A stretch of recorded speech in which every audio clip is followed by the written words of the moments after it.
Voilà, gloire au Seigneur ce soir, que Dieu soit béni. Je vous le promets que c'est vrai. J'aurais bien voulu rester assis à la chaise dans laquelle j'étais et me laisser bénir par Dieu à travers, amen, à travers mes frères. Il est bon, la présence de Dieu est merveilleuse. Que Dieu soit loué. Merci aux frères serviteurs de Dieu et ceux qui dirigent amen, ce programme de ce chapiteau de m'avoir mis dans ce programme. Voilà, je vous remercie de tout cœur, frère. Voilà, si vous voulez bien, sans plus tarder, j'aimerais partager un texte avec vous tout de suite de la parole de Dieu. C'est un texte, amen, que Dieu m'a mis à cœur il y a déjà quelque temps de ça. Je suis allé le week-end dernier sur la région de Tarbes et dimanche matin, je l'ai apporté. Et ce soir, j'ai à cœur de le rapporter ici. Alléluia, la parole de Dieu, amen, elle ne se périmie pas. Il n'y a pas de date de préemption derrière. Hein, vous savez, comme le yaourt, hein, pour le consommer avant telle date. Mais dans la parole de Dieu, il n'y a pas écrit hein, à vivre, à parler avant telle date. Elle est toujours d'actualité, la parole de Dieu, car elle est la même hier, aujourd'hui et éternellement. À Dieu soit la gloire. Et ce soir, je voudrais m'entretenir sur un sujet. Écoutez bien, s'il vous plaît, pour celui qui a la parole de Dieu. On ouvre l'évangile, le livre de la Genèse, qui est le premier livre de la Bible, amen, au chapitre 37. Pour celui et celle qui a la parole, amen, vous pouvez suivre cette lecture avec moi. Genèse, chapitre 37 et verset 6. Écoutez ce que dit la parole. Il est question de ce jeune homme qu'on appelait Joseph. Joseph qui était, bien sûr, c'est un petit peu l'historique, hein, malgré que vous le savez, Joseph était le dernier fils du patriarche Jacob. Jacob qui était le fils, amen, de Isaac. Et Isaac était le fils d'Abraham. Eh bien, Joseph, c'était le dernier fils à ce moment-là de Jacob. Et il était tout jeune à ce moment-là. Et j'aimerais faire cette lecture et vous écouter. Genèse 37, verset 6. Il leur dit, Joseph parle, hein, il leur dit, écoutez donc ce songe que j'ai eu. Verset 7. Nous étions à lier des gerbes des blés au milieu des champs. Et voici ma gerbe se leva et se tint debout. Et vos gerbes l'entourèrent et se prosternèrent devant elle. Au verset 8, il y a encore là un autre songe que Joseph va raconter à ses frères. Sans plus tarder, j'aimerais qu'on courbe nos fronts, qu'on prie le Seigneur. Et je vais demander, amen, et bien une fois de plus, il a fait. On va le refaire avec lui une fois supplémentaire avec papa, s'il vous plaît. J'aimerais qu'on prie le Seigneur avec lui, s'il vous plaît.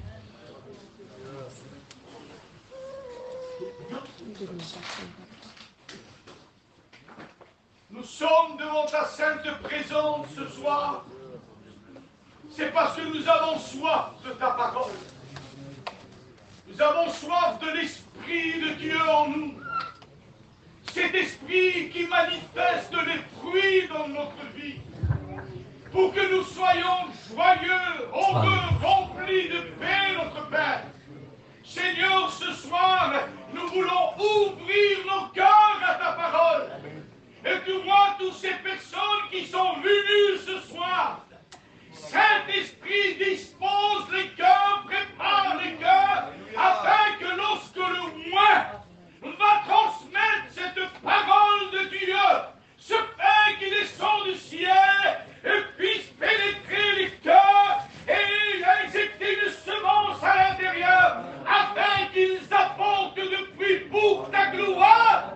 Oh Dieu, saisis-toi de lui, à travers ton esprit, notre Dieu, prends toute la place de son cœur, de son âme et de son esprit. Au nom de Jésus et pour la gloire de ton nom, merci Père éternel. Amen. À toi comme la gloire et l'honneur, la puissance et la sagesse, au siècle des siècles. Amen. Amen. Gloire à Dieu. Si de temps en temps, amen, vous voulez dire amen à la parole de Dieu, ne vous privez pas, car tout ce qu'on fait, c'est pour la gloire de Dieu. Amen. Tout ce qu'on fait, tout, amen, et tout ce que les frères font, Amen, ce n'est pas pour la gloire d'un homme, car Dieu, il a partagé, vous savez, pas mal de choses avec nous. Le texte dit, amen, que Christ va même partager son trône avec l'Église. Il dit à celui qui vaincra, il s'assoira avec moi sur mon trône. Il dit, amen, que nous sommes co-héritiers avec Christ. Croyez-moi, mes frères et sœurs, il a déjà partagé pas mal de choses. Mais s'il y a bien quelque chose qu'il ne partage pas, c'est sa gloire. Il dit, je ne donnerai pas ma gloire à un homme. Et nous voulons dire comme le roi David. Et nous voulons dire, amen, nous voulons entonner cette prière et dire, Seigneur, non pas à nous, mais à ton nom. Soit la gloire. À Dieu soit la gloire. Oui, à Dieu soit la gloire. Amen. Tout ce qui se fait pour la gloire de Dieu. J'ai intitulé ce message-là, voilà comment j'écris le titre de ce message, j'ai marqué comme ça, j'ai marqué, écoutez s'il vous plaît, faisons confiance à la parole. Amen. Même quand on ne comprend pas toujours. Je le redis. Faisons confiance à la parole. Amen. Même quand on ne comprend pas toujours. Amen. Dieu ne nous a pas dit de tout comprendre. Dieu, amen, nous a dit de lui obéir. Amen. Alléluia. Et c'est ce que Dieu veut de nous. Amen. Il dit, quand le Fils de l'homme viendra, trouvera-t-il la foi? Or, la foi, qu'est-ce que c'est? Est-ce que la foi, c'est croire? Mais, frères et sœurs, la foi, ce n'est pas croire, c'est bien plus que croire. Parce que sans la foi, il est impossible d'être agréable à Dieu. Mais on peut croire et être désagréable à Dieu. On peut croire et être perdu. Mais si on a la foi, on est sauvé. Mais tu diras, Isaac, c'est pareil, la foi, on croit, non, c'est pas pareil. Parce que la croyance, on peut croire dans le monde, nous on croyait en Dieu, et quand on voyait un gars qui parlait mal de Dieu, on était capable de se mettre en colère contre lui. Et pourtant, on avait notre paquet de cigarettes dans la poche, on buvait notre Tokyo, on sortait de la discothèque. Mais comme on a été élevé dans le berceau de l'évangile, on croyait, et c'était vrai, on croyait véritablement en Dieu. Mais on n'avait pas la foi. Tu me dirais, Isaac, quelle différence il y a? Croire, eh bien la Bible dit que les démons croient et ils tremblent. Et les démons ne sont pas sauvés.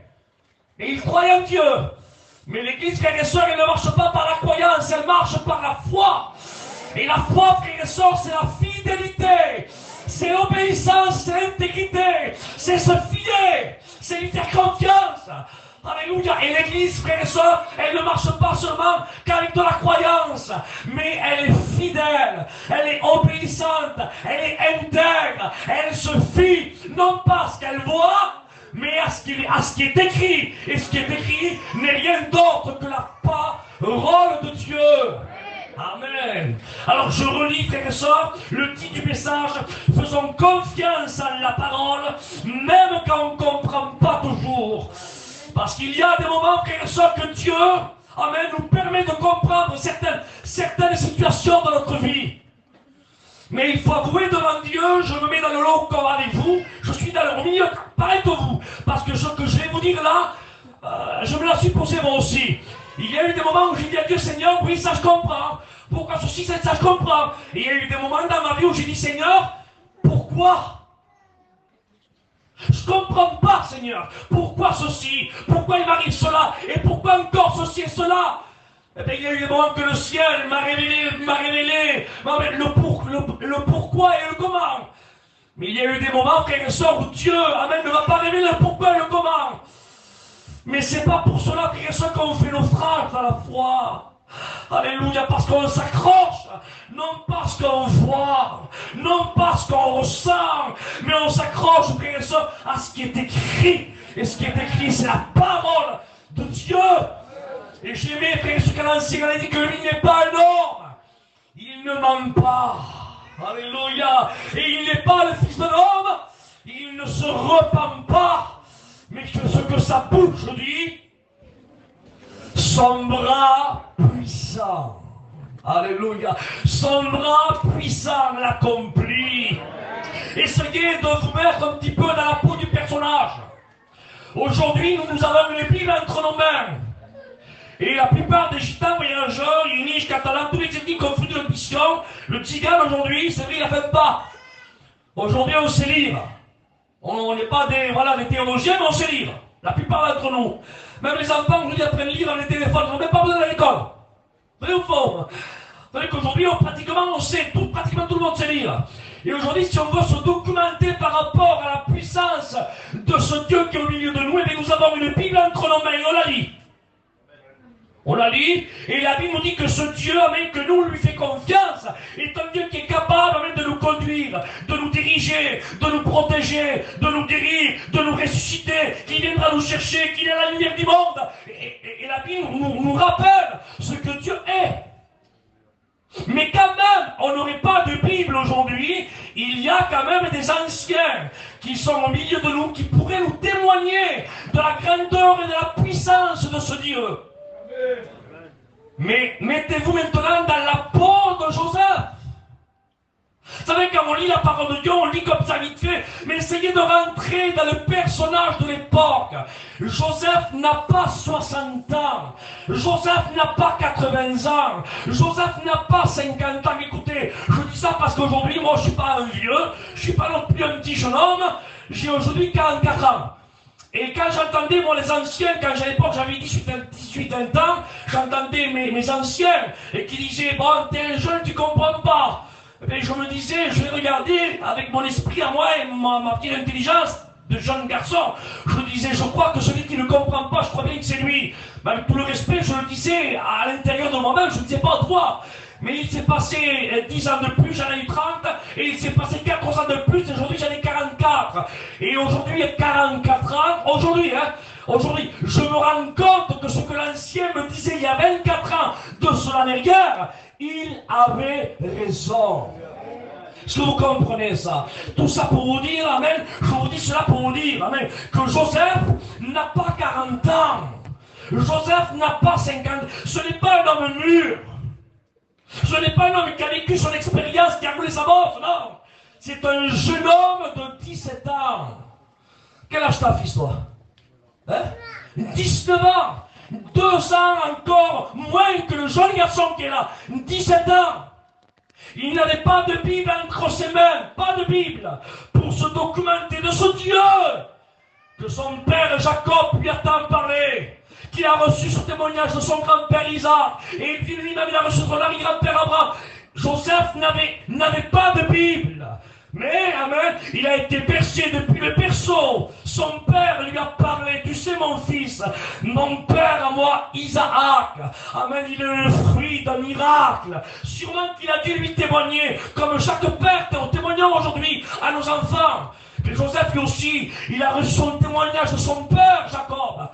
Et il lui disait sûrement que mon père Isaac aussi m'a témoigné. Et bien que ton arrière-grand-père à toi, mon grand-père à moi Abraham. Et puis il a quitté son pays. Il était en Iran Chaldée. Et il a marché comme voyant celui qui était invisible. Et par la foi, il a quitté le pays. Et il a fait 850 km à pied. Pour être dans le pays dans lequel aujourd'hui nous y sommes. Dans la Nouvelle-Canaan. Alors sûrement que Joseph devait être percé par tout ce que son père est en train de lui dire. Et tout à coup, frères et sœurs, comme le cœur de ce jeune garçon-là, qu'il est imprégné par le témoignage de son père, imprégné parce qu'il entend depuis le berceau, voici tout à coup que maintenant, le Dieu de son père, le Dieu de son grand-père, et le Dieu de son arrière-grand-père va se révéler à lui. Essayez, frères et sœurs, de rentrer dans le contexte de l'époque. Essayez d'imaginer ce jeune adolescent de 17 ans. Essayez de visualiser dans votre esprit, là en train de dormir, là, pardon de l'expression, se mettre là dans sa couche comme d'habitude. Et tout à coup là, le Seigneur venir là dans son esprit par songe, lui parler. Écoutez ce que je vous dis. Si aujourd'hui il y a des personnes qui prennent des songes pour des songes de Dieu, et en réalité, ce n'est pas des songes de Dieu, il y a à boire et à manger, Mais s'il y a bien un songe qu'on ne doit pas réellement mettre de côté et dire peut-être qu'il est de Dieu, peut-être qu'il n'est pas de Dieu, s'il y a bien un songe qu'on ne peut pas discuter, qu'il est indiscutable, qu'il vient de Dieu, c'est bien le songe que Joseph a eu. Parce que la Bible dit que toute écriture est inspirée de Dieu. Tout. Amen. Et l'auteur du livre de la Genèse, c'est Moïse. Et Moïse, frère et sœur, a reçu la révélation de l'Esprit Saint. Amen. Et il lui a révélé, Marc le Moïse, que mon serviteur Joseph, à 17 ans, je m'étais révélé à lui. Marc-le. Donc vous savez que c'est une chose qui était réelle. Est-ce que vous comprenez ça? L'Esprit Saint l'a attesté à travers les cris de Moïse. C'était vrai. Alors imaginez le cœur d'enfant de Joseph. Imaginez le cœur bouillonnant à l'intérieur de lui. Le Dieu du papa, le Dieu de mon grand-père Isaac, le Dieu de mon arrière-grand-père m'a parlé. Il s'est révélé à moi. Alors avec ce cœur d'enfant et d'adolescent gros comme le chapiteau, il va vouloir partager la bénédiction qu'il a reçue avec ses frères. Mais je le dis avec tristesse. Quelle tristesse qu'on ne peut pas se réjouir avec certains frères. Il semblerait que, Seigneur, que c'est pas normal que ce ne soit pas un frère, un ennemi, qu'il ne se réjouisse pas avec ce que Dieu fait avec nous, je comprends, mais pas un frère. La logique de la chose, c'est qu'un frère même doit se réjouir, car un autre frère, Dieu le bénit. Mais il semblerait que Joseph, c'est ce que lui il croyait. Il va vers ses frères, vers Ruben, vers Isaac, vers Zébulon, vers Naphtali, vers Dan, Azer. Il va vers eux. Il leur dit voilà, imaginez comment il est allé vers eux. Il dit voilà, j'étais en train, alors je prenais mon manteau rabouin, j'étais en train de dormir, j'étais là-bas, et tout à coup, tu sais, le Dieu du papa, ce que papa nous a dit, tu sais, le Dieu de son grand-père Isaac, qui a évité le sacrifice, mais tu sais bien, le Dieu de notre arrière-grand-père, Abraham. Mais ses frères sûrement devaient l'écouter, mais oui, mais qu'est-ce qu'il y a, Joseph? Et puis il m'a parlé. Bon, il t'a parlé, hein, qu'est-ce qu'il t'a dit? Puis il m'a parlé. Et l'autre, il a dit, mais écoutez, je dis ce que tu m'as dit. Il m'a dit qu'il y avait des gerbes de blé qui étaient là, qui étaient debout, et que la mienne aussi, elle était là, et tout à coup, les autres gerbes de blé se sont prosternées devant la gerbe de blé de ce que j'étais moi. Et au lieu, même frères et sœurs, de se réjouir dans le normal spirituel, ils auraient dû dire, ah bon, Dieu t'a parlé? Ah ben mon frère, je suis content pour toi. Dieu t'a dit cela? Eh bien, je suis content pour toi, mon frère. Et au lieu, frère et sœurs, de se réjouir avec Joseph, ils ont commencé à le prendre à l'œil. Et tu me diras, ça c'est au temps de Joseph? Oui, c'est vrai, mais moi je crois aussi qu'il y a certains frères comme ça. C'est malheureux qu'on ne peut pas se réjouir avec notre frère. On a même peur aujourd'hui de dire ce que Dieu fait avec nous, à travers notre ministère, à travers peut-être certains faits gestes que Dieu nous envoie, nous dirige, nous prétient, nous conduit, nous réveille, nous enseigne. Et au lieu, amen, de le dire, avec un cœur gros comme le chapiteau, espérant que les chrétiens et les chrétiennes vont se réjouir de ce que Dieu fait avec nous, et bien on a peur de le dire, parce que certains frères, ils ont un manque d'amour, ils ont l'esprit tordu, ils sortent du chapiteau et disent, ah, c'est l'homme de Dieu, lui. Dieu parle à lui, mais c'est Dieu, il parle toujours à lui, le Seigneur. Mais malheureusement, frères et sœurs, toutes les personnes qui réagissent comme ça, c'est parce que je connais le problème, moi. Vous savez quel c'est le problème? C'est parce qu'il y a un manque d'amour. Parce que la Bible dit dans les Corinthiens que l'amour de Dieu ne soupçonne pas le mal. Amen, ça dit frère, parce que quand un frère témoigne et qu'il dit j'ai reçu quelque chose de Dieu, quand même ne serait pas vrai, eh bien il se réjouirait avec lui. Parce que l'amour se réjouit de la vérité. Mais ce qui s'est passé là, il va y avoir un problème, frère et sœurs. Le problème est que Joseph, il raconte cette bénédiction à ses frères, et ses frères ne se réjouissent pas avec lui. Mais bon, c'est pas grave ça. Voilà, Joseph, lui, en tant que jeune garçon, il s'accroche, Seigneur, je fais un petit peu du cinéma ce soir, hein. Il s'accroche comme le micro, là, il s'accroche, là, il met la révélation que Dieu lui a donnée, il le serre dans son cœur, c'est mélangé dans ses cellules comme du café au lait, c'est là, il le tient, là, il ne le lâche pas, il sait que Dieu lui a parlé, il le sait. Et Dieu lui a dit grosso modo, ça veut dire quoi Isaac? Que les autres gerbes de blé se prosterneront devant la gerbe de blé qui est Joseph. En grosso modo, ça veut dire avec que Dieu est en train de dire Joseph, dans ton jeune âge, tu as 17 ans, il viendra un jour où tu seras le leader de ton peuple. Non pas le chef, non pas le dictateur, mais un dirigeant, un leader. Je te choisis. Et c'était le message que Joseph avait reçu. Et il gardait ça dans son cœur. Imaginez. Alors il devait se dire, ça y est, ça va être peut-être demain, après-demain, dans un mois. Dieu l'a dit, c'est bientôt, c'est maintenant, là. Et tout à coup, il va y avoir une série d'événements qui va bientôt s'écrouler dans sa vie, qu'il ne s'y attendait pas. Ah bon? Et qu'est-ce qui il va se passer quoi, Isaac? Mais tout à coup, la Bible déclare que ses frères vont le jalouser, et de suite, ils vont le prendre et le jeter dans une citerne. Quelle douleur pour un jeune garçon de 17 ans, être pris par les mains de leur propre frère, et être jeté là dans une citerne. Et peut-être que le diable là devait peut-être venir dans son esprit, il devait dire, ah Joseph, ah peut-être que c'est pas Dieu qui t'a parlé. Ah, ton père t'a tellement parlé du Dieu de ton grand-père Isaac et du Dieu de ton arrière-grand-père Abraham que tu écoutes, tu es tellement là imprégné parce qu'il t'a dit que tu en rêves. C'est pas vrai, Dieu ne t'a pas parlé. Là, dans la citerne, et sûrement qu'il devait écouter la voix du diable, parce que le diable, frères et sœurs, parle. Et il devait l'assaillir là. Et lui, il devait s'accrocher aux promesses que Dieu lui avait données à la citerne. Dieu t'a dit, Joseph, que des gerbes de blé se prosterneront devant la tienne. Il te l'a dit, il ne ment pas. Rappelle-toi ce que ton père t'a témoigné de lui par rapport à ton grand-père et ton arrière-grand-père. Souviens-toi, tiens bon, tiens ferme. Et tout à coup, au lieu d'être sorti de la citerne et avoir la vie libre, hop, on le retire d'une citerne et on le vend à une caravane d'Ismaélites. Et maintenant, le voilà à l'intérieur prisonnier, vendu comme esclave, dans une caravane égyptienne et qui éloigne très bien loin à l'opposé de son père. Il part dans un pays étranger qui ne parle même pas la langue. 17 ans. Essayez de visualiser dans votre esprit, dans votre cœur. On ne fait pas du cinéma, mais essayez de comprendre ce qui devait se passer à l'intérieur du cœur et de l'esprit de Joseph. Là, dans la citerne, le diable me parle, je tiens bon. Là, dans la caravane d'Ismaïlite, et le diable devait venir, Joseph, ah, le Dieu de ton père, c'est pas vrai, c'est du pipeau, c'est pas vrai, c'est faux.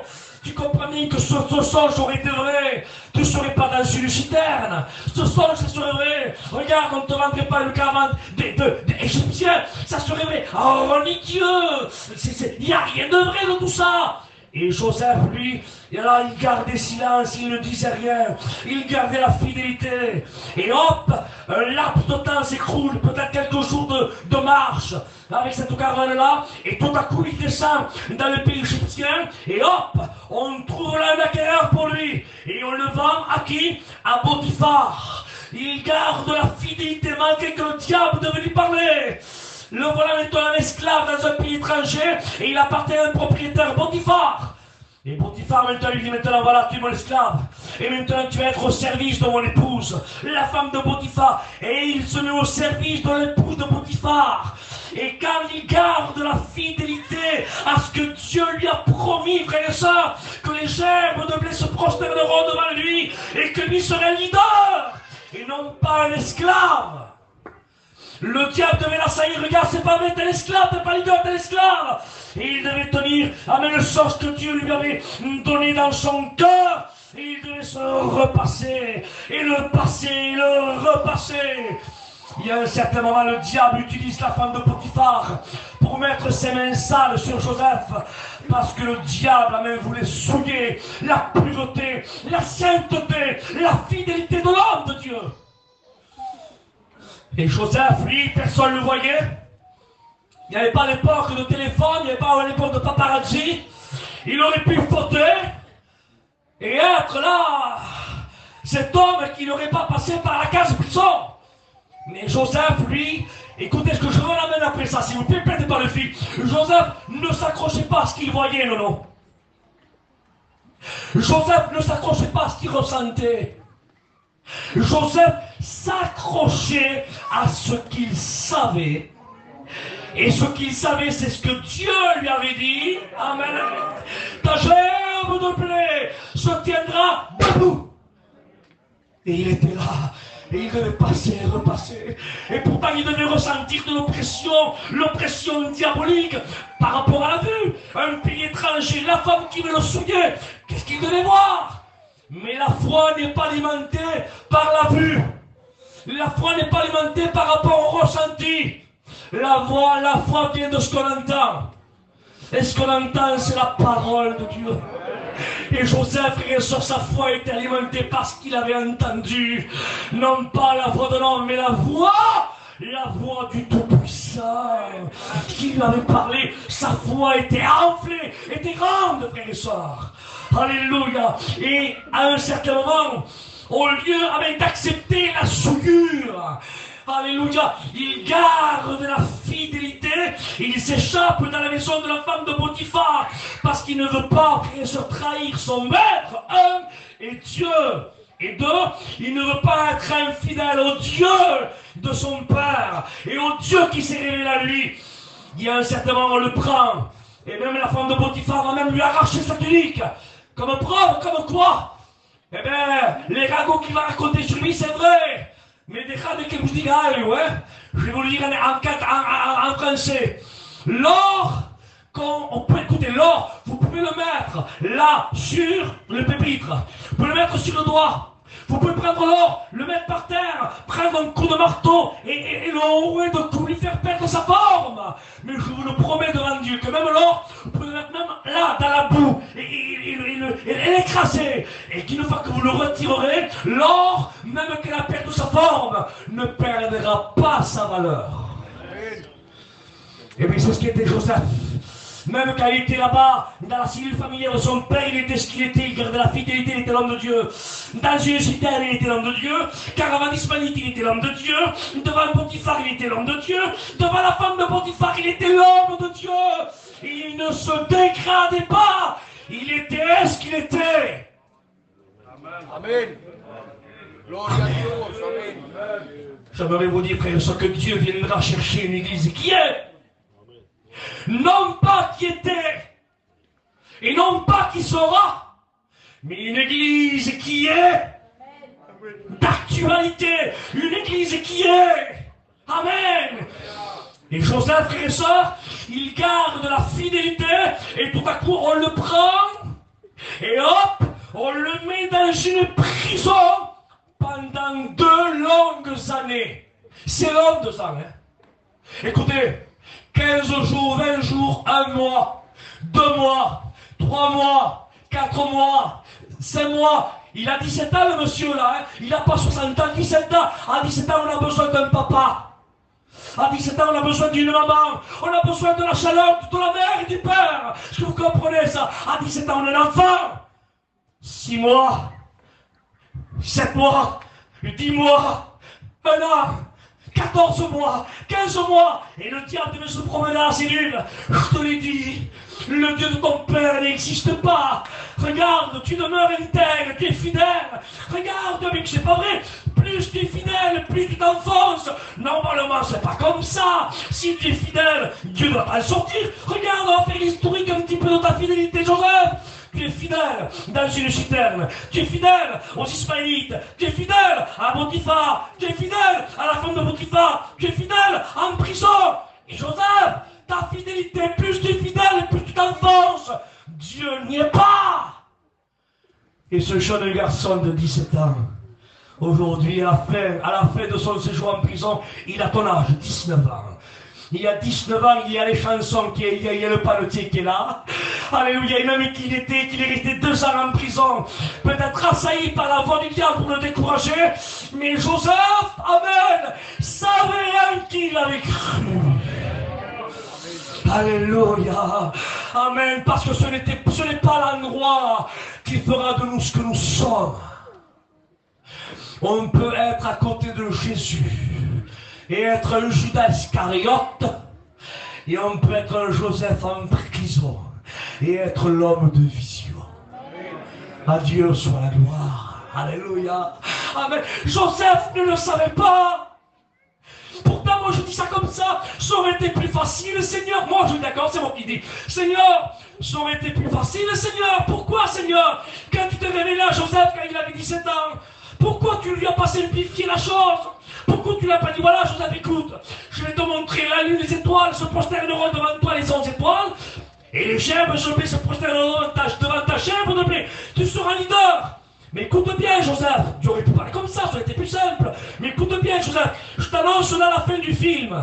Mais entre le début et la fin, amen, il va se passer ceci, il va se passer cela, il va se passer ceci, il va se passer encore cela, et tu seras encore en prison. Pourquoi Dieu lui a pas révélé tout ça? Ça n'aurait pas été plus simple pour Joseph? Comme ça, quand ses frères l'auraient mis dans une citerne, Joseph n'aurait pas été surpris, il aurait dit, ah, je le savais. Quand on a vendu un cavalier d'Ismaïlite, ah, je le savais. Devant la porte de Potiphar, ah, je le savais. En prison, ah, Dieu me l'avait dit. Ça n'était pas plus simple comme ça. Mais laissez-moi dire quelque chose, frères et sœurs. Le Dieu que nous avons ne nous a pas révélé tous les coins d'ombre de notre vie. Mais écoutez ce que je vous dis. Le Dieu que nous avons, le Dieu que tu as, Dieu ne t'a pas révélé tous les coins d'ombre de ta vie. Dieu ne t'a pas révélé, amen, du début à la fin, tout ce qui va t'arriver dans tous les jours, semaines, mois et années de ta vie sur terre. Dieu ne t'a pas tout révélé. Tu sais pourquoi? Parce que Dieu ne perd pas son temps à te révéler toutes les actions qui vont t'arriver dans ta vie. Amen. Tu sais qu'est-ce que Dieu fait avec toi? C'est ce qu'il a fait avec Joseph. Il ne perd pas son temps, non, non. Il est allé à lui montrer directement la fin du film.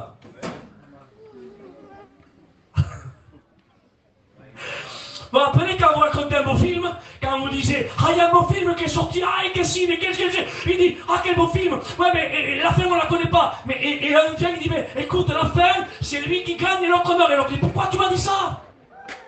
Je ne veux plus le voir maintenant, je connais la fin. C'était plus friand quand je ne le savais pas. Maintenant que je le sais, ça m'intéresse même plus de le voir.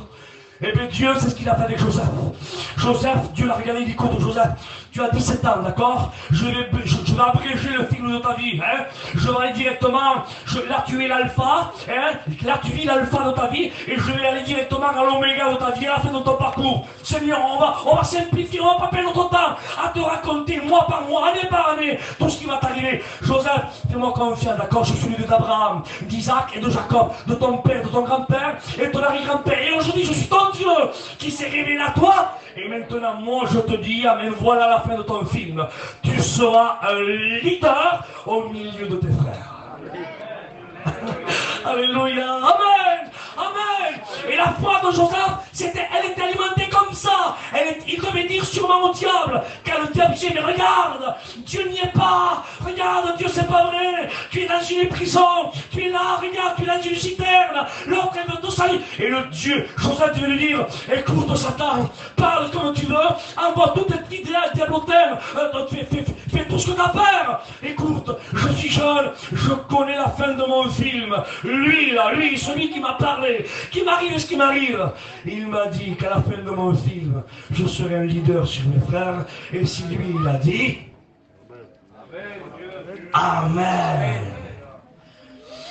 Je comprends pourquoi Pierre dormait entre deux soldats. Vous savez, quand on est en prison, normalement, à l'époque, en pays biblique, on ne dort pas quand on est entouré de soldats. Et bien Pierre, lui, il dormait tellement, l'apôtre Pierre, qu'il a fallu le réveiller en le frappant comme ça. Oh, réveille-toi! Tellement qu'il était dans un profond sommeil. Mais comment est-il possible que Pierre pouvait dormir en prison, entouré de soldats? Comment est-il possible? Parce que Pierre aussi, Jésus lui avait révélé à la fin de son film. Il lui avait dit, Pierre, il dit, écoute bien Pierre, il dit, quand tu étais plus jeune, tu te saignais tout seul et tu allais là où tu voulais. Il dit, mais quand tu seras plus vieux, il dit, tu iras là où tu ne voudras pas et un autre te saignera. Il dit, quand tu seras plus vieux. Et le texte dit, et il lui parlait ainsi pour lui indiquer pour quelle mort. Par quelle mort Pierre glorifierait le Christ. Mais Pierre est là quand il est en prison, non, il n'est pas Dieu. Alors donc, même que les soldats sont là, amen, Pierre, amen, ne se fait pas de soucis. Parce que Dieu lui a dit, tu mouriras quand tu seras vieux. Alors on dirait que Pierre dit, écoutez, Dieu, même que je suis armé, entouré de soldats, laissez-moi dormir, s'il vous plaît, parce que même que vous faites ce que vous faites, je sais que mon heure n'est pas encore venue, parce que le Yeshua de Galilée, là, mon maître, mon sauveur, m'a dit par quelle mort je mourirai. Et il m'a dit quand je serai vieux, je ne suis pas vieux, je suis jeune, alors s'il vous plaît, ne me faites pas perdre mon temps, laissez-moi dormir. Quelle foi Pierre avait... Mais Joseph c'était pareil. Il avait foi même au Dieu de son père. Il lui avait dit, amen, qu'il serait le leader. J'aimerais que tu dis quelque chose. Dieu a fait pareil avec toi. Parce qu'on parle de Joseph, on parle de Pierre. Il a fait pareil avec toi. Homme de Dieu, ancien, chrétien. Certains se diront, mais Isaac, mais quand même Seigneur, comprends pas. Pourquoi il y a des personnes qui sont en deuil? Pourquoi il y a des mamans qui mettent leurs enfants sous terre? Pourquoi il y a des veuves à 30 ans, des veuves à 28 ans? Pourquoi une telle? Pourquoi? Mais pour quelle raison? Pourquoi? Alors je lui dis au Seigneur, Seigneur, pourquoi il m'arrive ceci? Pourquoi t'as permis cela? Et pourquoi encore ceci? Quand Dieu t'a sauvé, Dieu ne t'a pas révélé, amen, tous les aléas que ton parcours spirituel ici-bas t'allait subir. Dieu, tu sais pas ce qu'il t'a fait avec toi? Il a fait comme avec Pierre, il a fait comme avec Joseph. Il t'a dit la fin de ton film. Tu veux la savoir, la fin de ton film? Tu veux la savoir? Il dit car un signal donné. À la voix de l'archange. Alléluia, au son de la trompette de Dieu. Les morts en Christ ressusciteront premièrement. Alors même que tu pleures pour un être cher qui t'a devancé, même que tu n'as plus ton papa, ta maman, ton épouse, ton mari, ton fils, et malgré que tu pleures et tu dis Seigneur, pourquoi? Je te dis accroche-toi à ce qu'il t'a dit.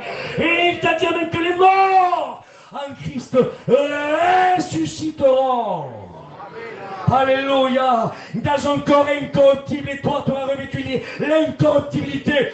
Et on partira à la rencontre du Seigneur dans les airs, où Christ réunira les familles de la terre, où on célébrera les noces de l'agneau, pendant que la grande tribulation est ici-bas, et ensuite, amen, on viendra sur des chevaux blancs, les saints, amen, descendront sur l'église, l'armée céleste, amen, descendra au salut de Christ, et celui qui le monta est un vêtement teint de sang, un nom écrit sur sa jambe, roi des rois, et seigneur des seigneurs, l'église Isaac, amen, avec un nouveau, amen, il est aussi avec son cheval, toi aussi, amen, avec ta propre monture, on descendra, amen, et Christ mettra un terme à la troisième guerre mondiale, il posera ses pieds sur le mont des Oliviers, le mont des Oliviers se fendra par le milieu, un torrent sortira de mon dessous du temple, qui se jettera sur la mer morte, et la mer morte reprendra vie, ce sera, amen, l'Éden reconquis, Jérusalem sera la capitale mondiale, et l'église régnera pendant 1000 ans à travers la nation d'Israël, et Christ établira son règne millénaire, et ensuite, amen, voici paru des nouveaux ciels, une nouvelle terre, la nouvelle Jérusalem, frères et sœurs, quel programme!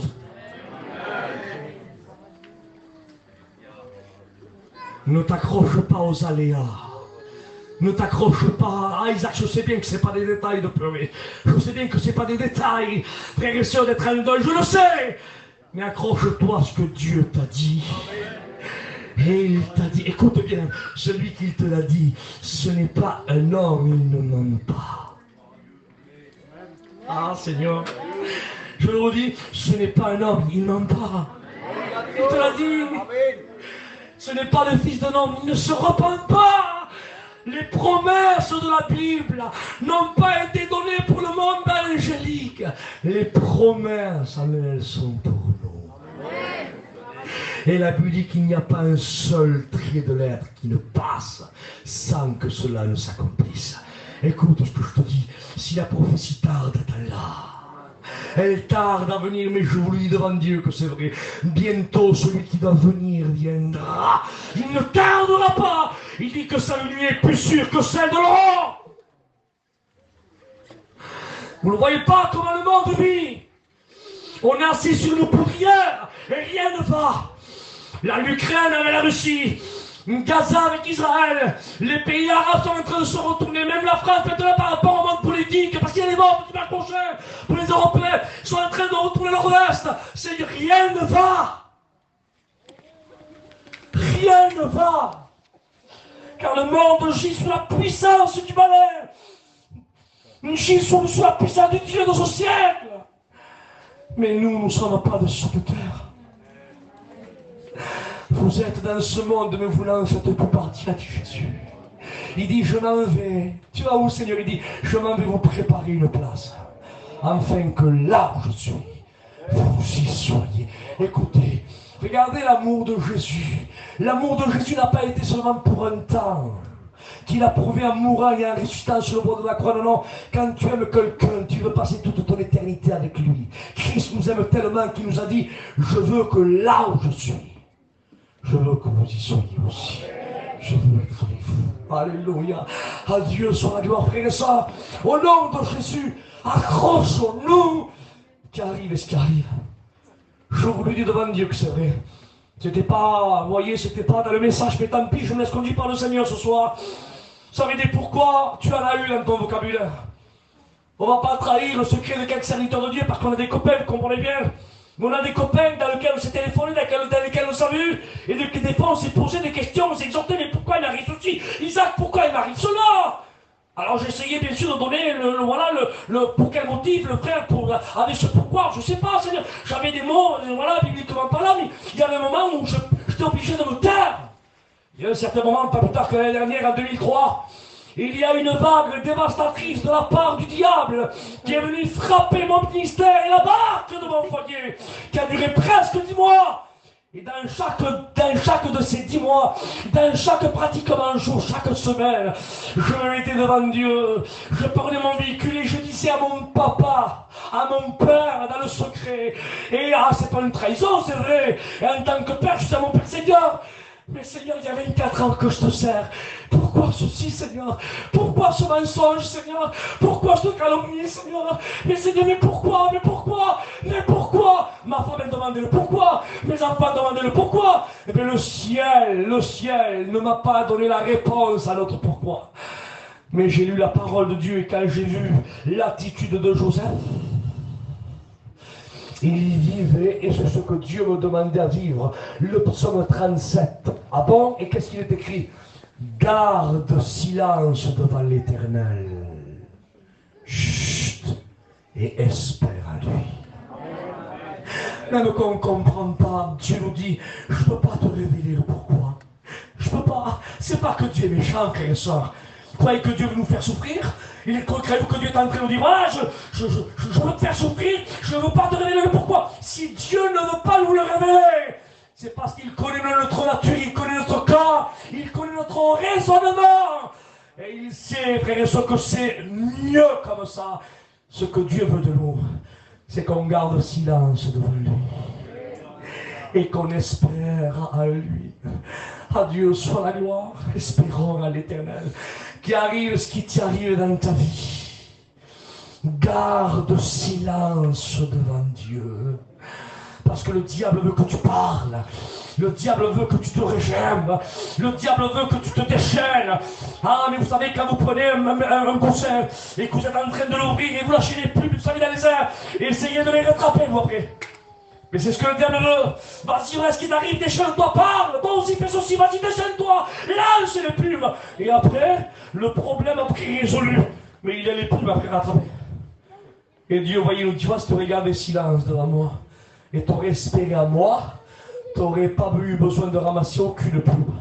Et regarde, tu vois dans quelle situation tu te trouves. Écoutez, frères et sœurs, nous sommes ces enfants qui arrivent ce qui arrive. Faisons-lui confiance à Dieu.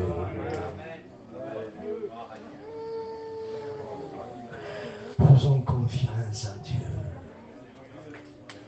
Alléluia. Regardez Dieu, je termine avec ça. Donnez 2 minutes de plus. Regardez Dieu. Pourquoi Dieu ne lui révèle pas le pourquoi à Job? Pose une question, pour quelle raison?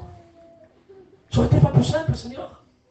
que Job, quand il perd ses 10 enfants, là, papa, sur des puissants, que Dieu dit, écoute Job, écoute, résiste, hein, parce qu'il faut que tu saches, c'est pas comment je voulais, c'est que le diable est venu et il m'a incité à te faire ça, mais pourquoi il lui a pas révélé? Non, parce que Dieu était en train, de donner une correction au diable. Il était en train, frères et sœurs, il connaissait son serviteur. Et sans lui révéler le motif par quelle souffrance il passait, Dieu savait que Job s'accrochait à la fin de son film. Comment Isaac ici, c'est écrit? Il dit, je sais. Il dit quoi? Il dit que la fin, il dit comme un rédempteur. C'est la fin, ça. Je sais qu'il est vivant. Et le mot rédempteur, c'est qu'est-ce que c'est dans l'hébreu? On ne fait pas un cours d'hébreu là, hein? Mais le mot rédempteur en hébreu c'est le mot Goël. Et le mot Goël, c'est que ça veut dire le vengeur d'un parent proche. En quelques mots, Job était en train de dire, vas-y diable, assaille-moi, enlève-moi mes 5 garçons, mes 3 filles, mes 3000 chambres, 500 paires de bœufs, détruis-moi ma santé, tourne ma femme contre moi, fais ce que tu veux, mais sache bien, comme un Goël, un jour un parent proche viendra à moi, amen, il me vengera, il t'exterminera, j'ai confiance, je sais qu'il viendra. Et laissez-moi vous dire, frères et sœurs, amen, que quand Christ a dit à la croix du calvaire, Père, tout est accompli, il a été aussi le Goël de Job. Il a écrasé la tête, amen, la tête du serpent qui a fait du mal à Job. Le Goël, le vengeur d'un parent proche, était venu sur terre, c'était le Christ, c'était le Goël de Job.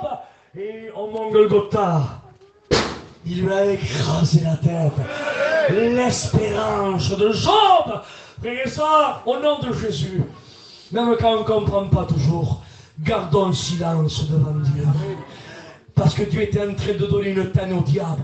Ah bon, comment Isaac ici? Regardez, il y a un message, en hébreu on appelle ça le sod. Le sod, c'est le secret du message, le message dans le message.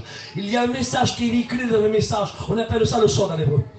Et bien quand Dieu a dit à Satan, quand il est devant lui là, il dit, écoute, vas-y, touche-le un petit peu. Enlève-lui ses garçons, ses 3 filles, enlève tout son bétail. Le diable, lui, comme un insensé. Je dis bien comme un insensé, il croyait. Il croyait, frères et sœurs, que quand en faisant tout ça, il croyait que Job allait renier Dieu. Mais Dieu, amen, qui est le sage, l'ancien des jours. Amen. Personne ne le trompe à lui. Il était en train, frère et sœur, de véhiculer un message, amen, de honte et de panique pour le diable.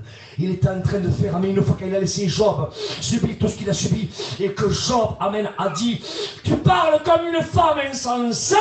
Il dit, quoi bon? Nous prendrions ce qui est bon de Dieu et le mauvais de la sauver. Il dit non. Il dit, l'Éternel a donné. Imagine le diable à côté. L'Éternel a donné. L'Éternel a ôté. Et que le nom de l'Éternel soit glorifié. Imaginez l'électrochoc pour le diable. Et Dieu était en train de regarder là sûrement, hein, c'est pas écrit, c'est moi qui donne déjà à mon imagination. Il était en train de dire, tu vois diable, la différence qu'il y a entre toi là et mes serviteurs qui sont ici bas sur terre, pour te prouver que tu es un triple zéro. Et même un zéro a encore beaucoup plus de valeur que toi, tu ne vaux rien. Regarde la différence qu'il y a entre toi et eux. Regarde, toi, quand tu es né, le premier visage que tu as vu, ça a été moi, mon fils et l'Esprit Saint. Tu es né dans un ciel glorieux, dans un ciel saint, tu étais entouré des anges. Le jour de ta création, j'avais préparé l'orchestre qui était à ton service. Je t'avais donné une fonction porteur de lumière. Personne était là pour te citer et pour te révéler contre moi. Mais tu es tellement mauvais. Regarde, avec tout cela, tu m'as abandonné et tu es devenu ce que tu es. Regarde maintenant mon serviteur Job. Lui, il est né dans une terre corrompue. Il ne m'a jamais vu. Il voit les hommes qui se corrompent. Écoute, tu te mets contre lui. Tu lui enlèves ses enfants. Tu lui enlèves ses entrailles. Tu lui enlèves ses filles, il ne m'a jamais vu, il ne me ressemble pas. Ah, il ne m'a jamais pratiquement entendu. Regarde le Père, la différence qu'il y a entre toi et lui. Et même avec tout ce que tu fais avec lui, il a décidé d'être fidèle. Il ne me renie pas. Regarde la différence qu'il y a entre toi et lui. Et le diable, Dieu lui a dévoilé une fois de plus l'attitude de Job. Comme quoi c'est un triple zéro. Mais Job, lui, ne le savait pas. qu'il y avait une conversation secrète dans le ciel, que Dieu était en train d'utiliser son serviteur Job, amen, pour, amen, comme on dit, ce charab, hein, comme on dit, le charab, hein, comme ça, hein, il y a une conversation secrète dans le ciel, comme un père, amen, est en train de dire, regarde mon fils là, regarde comme il regarde, c'est ton arbre. Il était fier de son enfant, de la fidélité de son fils, mais Job, lui, ne savait pas. Écoute, si Dieu, peut-être que Dieu fait pareil avec toi. Tu passes par un creuset, une misère, un deuil, des larmes. Qui sait s'il y a une conversation secrète dans le ciel que tu ne sais pas, dans lequel Dieu est en train de dire, regarde mon serviteur, regarde ma servante, regarde mon fils, avec tout ce que tu es en train de faire, regarde, il est encore là. Parce que nous, on aime Dieu, et je termine avec ça, on aime Dieu, non pas pour ce qu'il donne, mais pour ce qu'il est. Amen. Et je conclue avec ça, et je ferme la parole de Dieu. Je voulais dire ça. La foi, l'espérance. Amen. Ne le trompe pas, frère et soeur. Et tout ce que nous sommes ici ce soir, au nom de Jésus, accrochons-nous à l'espérance de la fin du film, de ce que Dieu, amen, nous a dit, nous a tout révélé. La fin, on le sait, la fin. Entre le début et la fin, on ne sait pas. Mais la fin, on le sait. Accrochons-nous, frères et sœurs. Regardez comment Joseph s'accrochait à la fin du film. Écoutez bien. Hein. Regardez à quel point Joseph s'accrochait à la fin du film. Non, écoutez bien. Hein. Il dit, lui, une fois qu'il est avancé en âge, il regarde ces enfants-là, les Israélites. Il dit, oh, venez ici, vous. Et les petits Israéliens, bien sûr, ils vont vers Joseph. Il dit, oui, l'ancien, qu'est-ce qu'il y a? Il dit, venez ici. Regardez Joseph. Regardez comme quoi il s'accrochait à la fin du film. Hein. Il dit, écoutez bien.